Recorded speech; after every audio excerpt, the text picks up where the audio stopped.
everybody. It's our fourth reading of The One and Only Bob by Katherine Applegate. It's the sequel to The One and Only Ivan, which is just absolutely fantastic. If you haven't read it, I suggest that you do because it is a gift to the brain, and it is also available on Hoopla for free to listen to. So here we go with the fourth reading of The One and Only Bob. A very handsome dog. Hi, Aunt Kenyani, Ruby calls. Once again, Ruby, says Kenyani, I am not your aunt. I am a primate, and you, my dear, are not. More's the pity. But if Ivan is my uncle, then you have to be my aunt, Ruby declares. Says Ivan, pointing to the wall. My painting, Bob? I consider. Looks like a dog. Ruby flaps her ears. I can tell she is trying very hard to stay quiet. Very handsome dog, I add. Is it? It's you! It is, Ruby exclaims.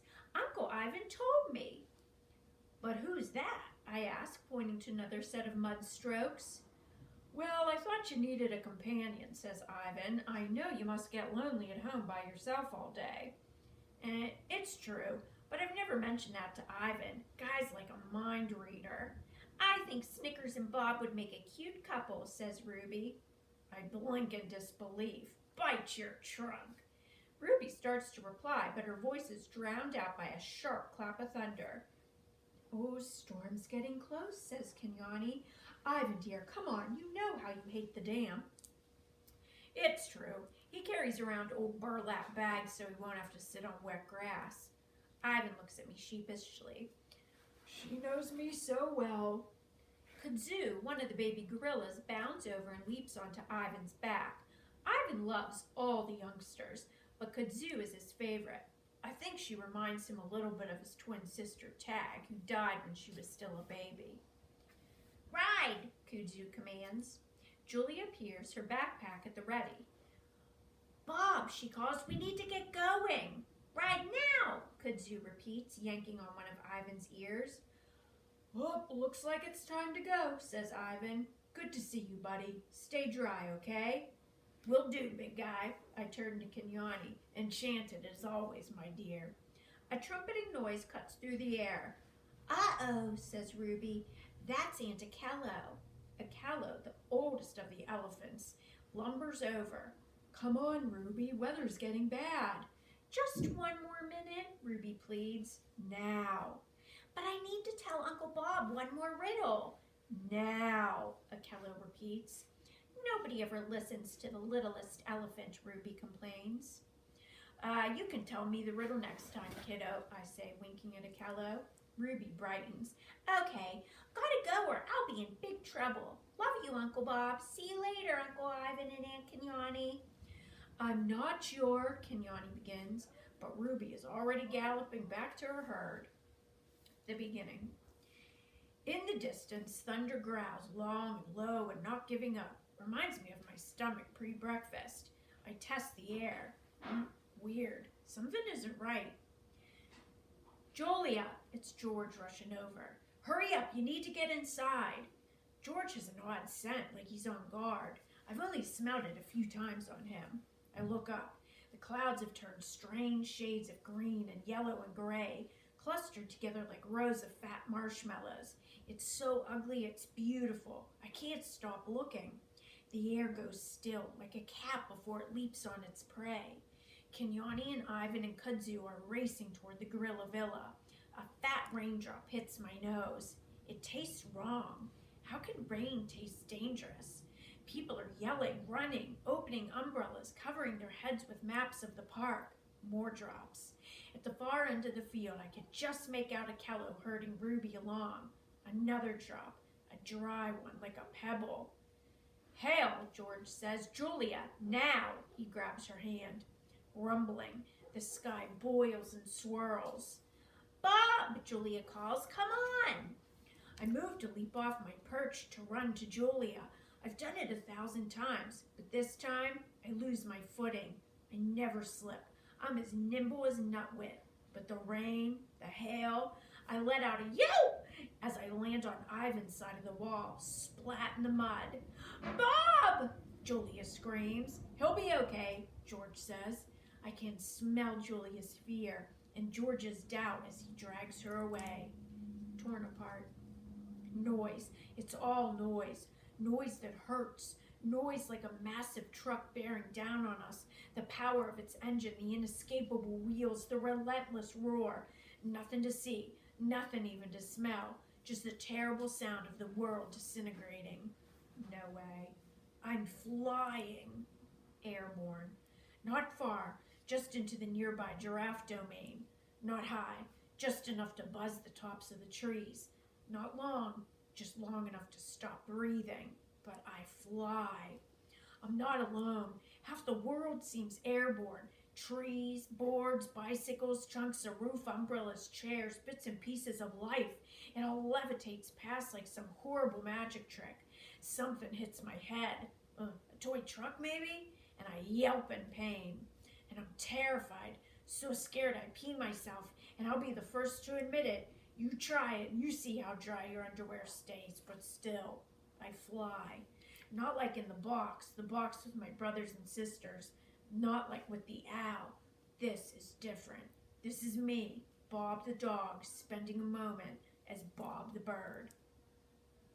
Landing. It's over. I land hard on my rear and slide to a stop underneath Stretch, the oldest giraffe in the place. The roar, and by now I've realized we're talking a real live tornado, vanishes as quickly as it came, leaving a vacuum, a silence that hurts even more than the noise. Bad dog. And this is why I'm a bad dog. Not bad dog like I chewed your favorite slippers. Bad dog like I'm not a good representative of my species, of any species. I don't think. Ivan, Ruby, Julia, are they all right? I've got to find them. That's what a hero dog would do, one of those guys on the Man's Best Friend show. Hero dogs dash into flames, dig into rubble. Hero dogs are fearless. Nope, not my style. What do? Bob, untamed, undaunted. I howl like a newborn puppy. Honest. I'm not hurt. Banged up a little, sure, but nothing major. And I don't howl for long. But it's what I do. Like I said, I ain't a saint, but at least I'm honest about my failings. Stretch. Slowly, with some difficulty, Stretch peers down between his two front legs. His body partially shelters me from the rain. A piece of canvas has draped itself around his neck like an ugly scarf. I swallow my howls. We look at each other, too stunned to form actual words. Finally, Stretch clears his throat. "Hello," he says in a strangely calm voice. "What kind of animal might you be, if you don't mind my asking?" "Dog." "Didn't think you guys flew." "We don't, as a rule." I pick myself up, move out from under Stretch, and take in my surroundings. The pelting rain has slowed some, and the wind has dulled.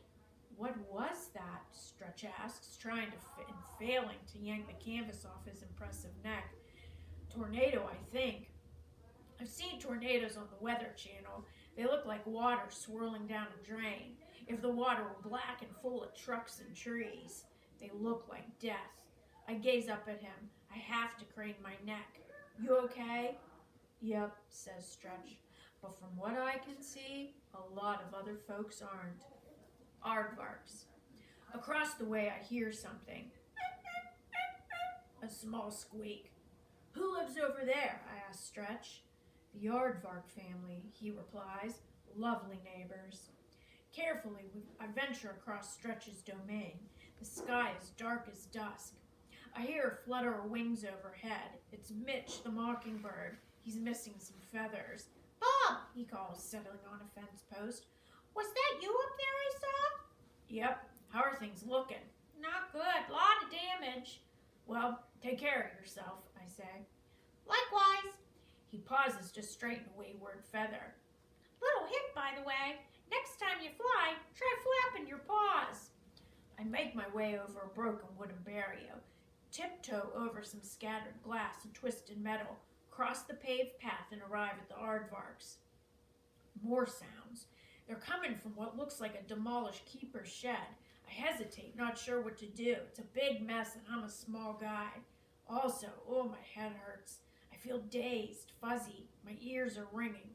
I yank off some small stray boards with my mouth. For the record, small stray boards have small stray nails in them. Underneath the boards are 3 shivering aardvarks, 2 babies, and a mom. They're strange looking, I gotta say, with their long piggy snouts and bunny ears. You good? I ask. What was that? The mother manages to ask. Some seriously bad weather. Is it over? I consult the wind. Doubt it. You think everybody's okay? She asks. Dunno, sure hope so. And then it hits me. Ivan, Ruby, Julia, George. Look, I gotta go, I say in a strangled voice. Any part of your indoor den survive? She nods. Think so. Go there, lie low. Where's Pedro? The littlest aardvark asks. I feel my head with front paw. A nice bump is forming. Who's Pedro? Our keeper. He'll come, I promise. Are you sure? The baby asks. I'm sure, I say, but of course, I'm lying. Sounds. The eerie quiet doesn't last. Before long, the squeals and shrieks and brays and squawks of the animal kingdom crowd the air. Terror, confusion, pain. From far off comes the wailing of sirens. Car alarms blare from the parking lot. Now and then people shout. Cries for help translate into any language, human or animal, fish or fowl. Never want to hear those again. Never, never, ever. Smells. And the smells. Like I said, feelings have a scent. I figured I'd smelled pretty much everything there was to inhale in this big old world, but the smell of sheer terror, of helplessness, of blood, of broken bones, of torn wings. Well, turns out there are a whole lot of smells I've never encountered. Didn't know how lucky I've been. Surveying the damage. I pick my way past the devastation. The tornado has left a random path of misery. The African aviary area is gone, simply gone. The kids' farm nearby, untouched, although there were some very flustered chickens clucking like all get out from the safety of their hen house. I see few people. Hopefully a lot of potential visitors were scared off by the threatening weather. It looks like some of the animals listened to their early warning systems, those little voices inside telling them something bad was coming their way. Quite a few of them seemed to have taken cover before the brunt of the storm. Wish I'd paid more attention to my own internal weatherman. I passed the penguin viewing window, the one that allows visitors to watch their graceful swimming. Several penguins are underwater, swooping and swiveling. Joe, Jim, I call and they both swim over. Bert okay? I ask. Baby Bert pops his little head out of the water. Hey, Bob, did you know we're having a storm? Yep, I noticed. All good here, Bob, Joe says. You? Yep, took a little flight, though. Daddy, says Bert, can I fly? In the air? Nope, says Joe. You fly underwater. You're a penguin. Bob flew and he's a dog. Bob is a very special dog, says Joe. And he gives me a look, a grown-up look, just between us look that says, we're all right, but what about the others? Baby sloth. I say goodbye to the penguins and continue on my way. So much has simply vanished. Walls, fences, barriers, netting. The orderly world of the park with its careful lines defining territory isn't so defined anymore. Many of the habitats are still entirely intact, but not all. What will this place be without fences and walls? You didn't need to watch the Nature Channel to know that certain animals like to eat other certain animals. I pass 2 squirrels, monkeys swinging happily from the children's carousel. A pelican watches from her perch on a popcorn stand. I see a camel and a zebra together, looking stunned to be standing side by side. I noticed a red lemur, Merlin, on a picnic table. Lemur eyes are always big if you ask me, but Merlin's eyes look like they're about to pop right out of his head.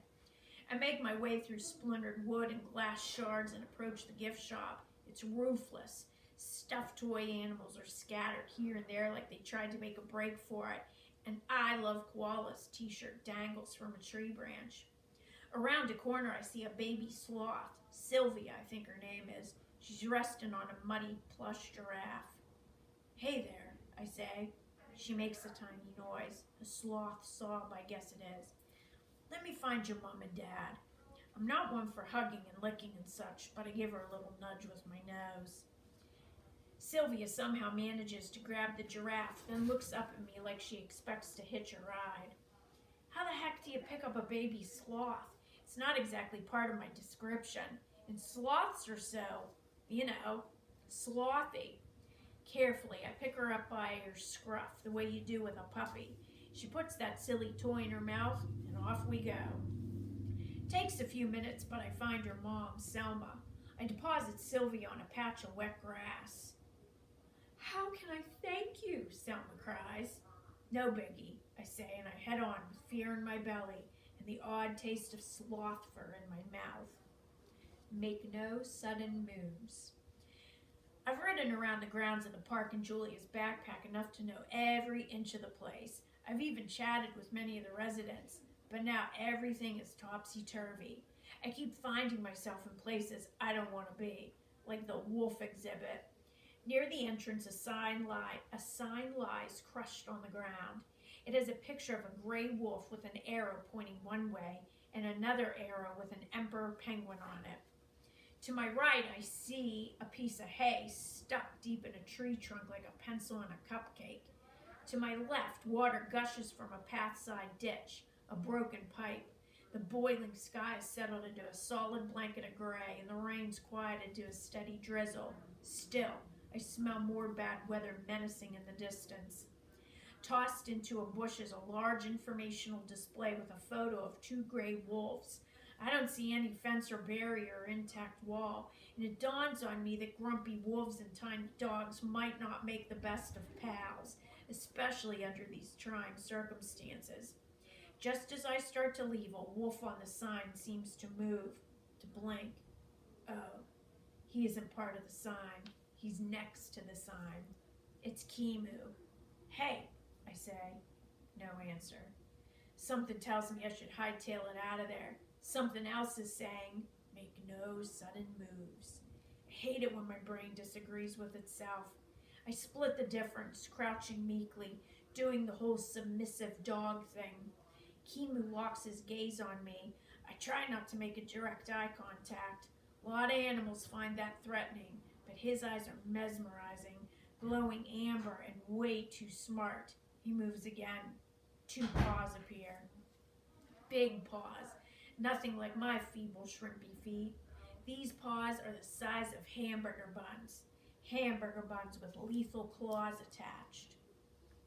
Mutt versus wolf. I wait for him to launch into his pounce. Maybe if I time my escape just right? Yeah, sure. In a battle of Chihuahua mutt versus wolf, even I would have bet on the dog. Do they break your neck before they eat you? That only seems fair. My heart's doing this crazy tap dance in my chest, and I wonder if he can hear it. I sneak a peek at him. Strangely, he just keeps staring at me. Quickly, I avert my eyes. Those chilling, dangerous eyes. It's me, Bob, I say. Kimu says nothing. He's panting hard. Maybe he's disoriented, even hurt. I try to speak again. My voice seems to be hiding somewhere deep in my throat. Another try. Kimu? He blinks. Are you all right? No response. Anyone else hurt? I ask. This time he seems to hear me. I don't know. His voice is a low whisper. Can I help? I ask, really hoping the answer is no.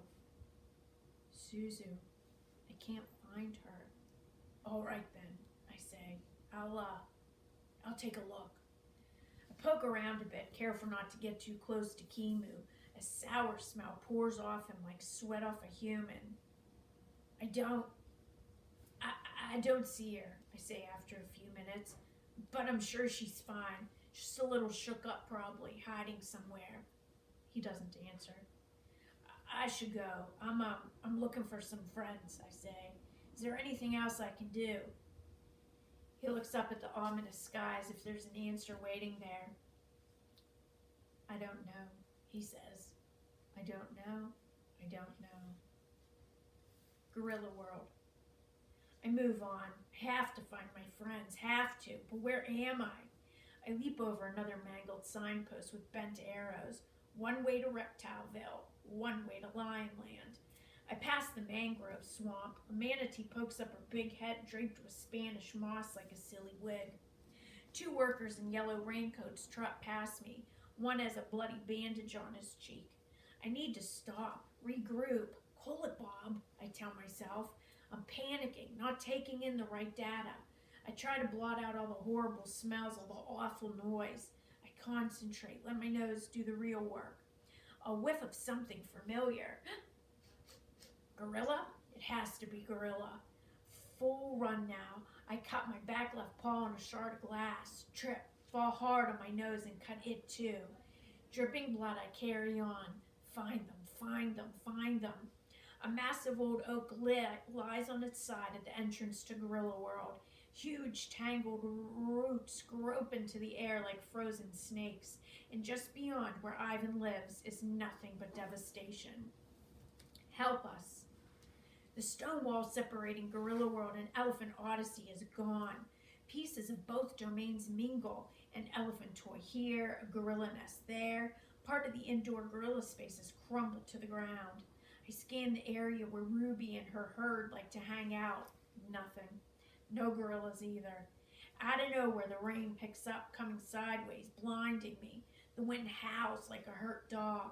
The storm isn't over, not by a long shot. I leap over a pile of cement blocks, catching my hurt foot on something sharp, yelp and keep going. Ivan, I call. Ruby. Nothing. I get to a slight rise, leap onto another overturned tree, and try to make sense of all the damage. Red and blue lights cut through the rain. Police, fire engines. Good. We need all the help we can get. I take in several lungfuls of the hideous air. It's too wet, too full of conflicting odors. A mishmash of scents I can't decipher, especially with my busted nose. The wind gathers speed, pushing at me with incredible force. It feels like it'll tear my ears right off my sore noggin. I can barely stay upright. Wind like that, storm wind, doesn't carry scent. It obliterates it. Help us! Help us! It's a tiny, desperate voice. Maybe even Ruby's voice. Kudzu. I pick my way through the debris, trying to lock onto the sound. It ain't easy. Please help us! Climbing over the remains of the wall, the one I was sitting on what seems like moments ago, I find myself at the bank of the moat. Ruby, I call at the top of my lungs. Uncle Bob! The sound of my name cuts through the gloom like a shaft of light. Ruby runs to the opposite edge of the water. She's maybe 8 feet away, but I can barely make her out in the torrential rain. You stay there, I yell, trying to be heard over the wind. I'll come to you. I follow the bank until I come to a spot where several chunks of wall tumbled into the water. 3 careful leaps and I'm across. Ruby runs to greet me. She wraps her mud-coated trunk around my neck, and boy, oh boy, am I happy to see that sweet little elephant. You hurt, Ruby? I ask. Is everyone all right? Ruby sniffles. Yes, but come quick. She dashes off before I can ask anything more. 5 of Ruby's aunts stand by the elephant's side of the moat. Each one has her trunk plunged deep into the dark, muddy water. They look like a bunch of kids trying to find a lost toy in a swimming pool. It's almost funny, till I see what they're reaching for. A baby gorilla is in the moat. The tiny gal keeps grabbing for a trunk to hold on to, then slipping free. Her terrified screeches fill the air. It's Kudzu, Ivan's favorite. An idea. I'm going in, says Masika, one of the younger aunts. Might make things worse, Akello cautions. Displace the mud, pull her down toward the bottom. I could go in, I suggest, the words popping out before I can swallow them. It's more mud than water, Bob, Akello shakes her head. You'll get as stuck as Kudzu. I don't exactly argue the point. I've got an idea, comes a small voice. All the aunties turn to Ruby, and she looks startled to have their complete attention. A couple of us get on the other side of the moat, Ruby says. Grab trunks. We'll make like a what do you call it? A sling, I exclaim. A hammock like the gorillas have. I don't know, Ruby. Akello sounds doubtful. Kudzu grabs for Masika's trunk with both hands. Wait, Masika says. I think I've got her this time. Masika lifts her trunk with deliberate slowness, carefully trying to support the baby gorilla. But once again, Kudzu can't hold on. She lets out a despairing cry. Down she goes, lower this time, her nose and eyes just visible. Okay, Akello says with a nod to Ruby. Let's give Ruby's idea a try. Masika, Laheli, Elodie, cross over to the far side. Zaina, Ruby, and I will take this side. All three elephants move with surprising quickness to the spot where I crossed. They gallop back until they're facing us. It's strange to see them on the other side of the moat. With the wall destroyed, they're technically in Ivan and Kenyani's domain. Move down a bit, Akello instructs. That way. She motions with her head. We want to scoop her out, not push her down. 3 on one side, 3 on the other. The elephants reach out for each other's trunks, creating a kind of cradle. Okay now, says Akello. Lower carefully. Down they go into the muddy water. Ruby nearly loses her footing, so I grab her tail with my teeth. It doesn't really help, and she yelps, ouch! But my heart's in the right place. Kudzu thrashes her tiny arms. Stay calm, I call, easy for me to say. She looks over at me, and I'll never forget the fear in her dark eyes. Then she vanishes below the surface. Team Elephant. Hurry! Ruby cries. The elephants bend lower, moving like a giant elephant shovel. Where is she? Masika asks. Lower, says Akello. Lower, sisters. There, Ruby yells. No, wait, there! Up, Akello commands, and the interlocked trunks rise from the muddy water to reveal a tiny, trembling baby gorilla, still in their makeshift swing. Kudzu, says Akello, stay calm, baby. We're gonna toss you to safety, okay? Kudzu gives a little nod. On my count, says Akello, start swinging. 1, 2, 3. Up and over the trunks, and up and over goes Kudzu. She lands with a little plop on the gorilla side of the moat, right next to Masika's real legs. Good work, everyone, says Akello, and good thinking, Ruby. Thanks, elephants, says Kudzu, wiping mud from her eyes. That was fun. Can we do it again? Whew, Akello takes a deep breath. Maybe later, sweetheart. Quickly, I make my way back over to the moat. Kudzu, I say, follow me. Let's go find your 8 peeps. Can I go with Bob? Ruby asks Akello. Akello touches Ruby's back with her trunk. I'd much rather you stay here, dear, and it's may I. But Uncle Ivan, Ruby pleads. I'll keep an eye on her, I tell Akello. I'm going, Ruby says in her most determined voice. Maybe I can help. I helped just now. Akello hesitates, but finally gives a slow nod. Probably she figures there's no arguing with Ruby. She's right on that one. Ruby crosses the moat and joins Kudzu and me. Be careful, Akello warns. There's more of this storm coming. I got her, Akello, I say. You'd better have her, she warns. I think I flew, Bob, says Kudzu as we weave our way through the wasteland that was Gorilla World. Yeah, me too, I say. It's that kind of day. My friends, thank you for joining me, Miss Rebecca, with the Shaler North Hills Library for the 4th reading of The One and Only Bob by Katherine Applegate. We are leaving off on page 183. We'll pick up next time with page 184. Thank you.